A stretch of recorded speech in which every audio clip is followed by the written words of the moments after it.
자, 그럼 대통령실 취재하는 홍신영 기자에게 좀 더 물어보겠습니다. 홍 기자, 자, 회동 전의 예상과 달리 의외로 여야가 뜻을 모으기로 했어요. 네, 그렇습니다. 앞서 보신 것처럼 민생경제협의체를 구성했다는 게 이번 회동의 가장 큰 성과라고 볼 수 있습니다. 장동혁 국민의힘 대표가 제안한 걸 이재명 대통령과 정청래 대표가 바로 수용하면서 성사가 됐는데요. 빈손회동으로 끝내지 않겠다는 여야 대표의 의지, 또 이재명 대통령의 실용주의 스타일이 그대로 반영된 거라고 볼 수 있겠습니다.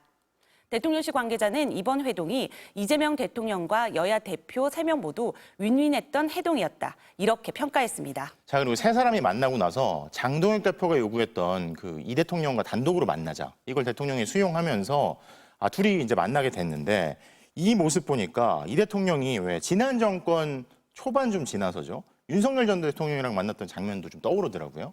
네, 이재명 당시 더불어민주당 대표와 윤석열 전 대통령의 회동은 2024년 4월 29일 딱 한 번 있었습니다. 윤석열 정부 출범 이후에 720일 만이었습니다. 총선 참패 이후 협치라는 국민적 요구에 윤 전 대통령이 마지못해 응한 자리였습니다. 당시 이재명 대통령은 작심한 듯 가슴에서 A4 용지를 꺼내서 15분 동안 읽어내려갔습니다.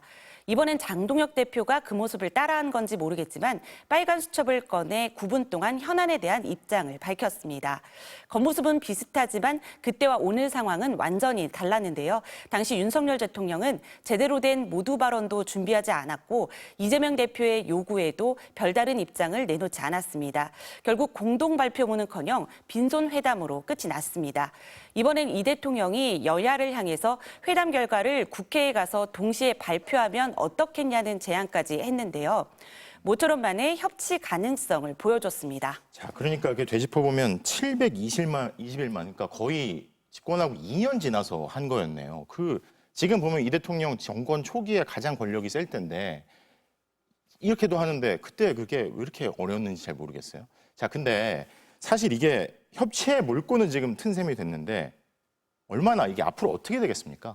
네, 사실 여야 대표와 대통령이 밥 한 번 먹는다고 협치가 뚝딱 이루어지진 않을 겁니다. 특검과 입법, 또 경제 현안을 두고도 여야 인식차는 여전한 상황인데요. 결국 자주 만나고 서로의 공통점을 찾아내서 실천하려는 의지가 중요해 보입니다.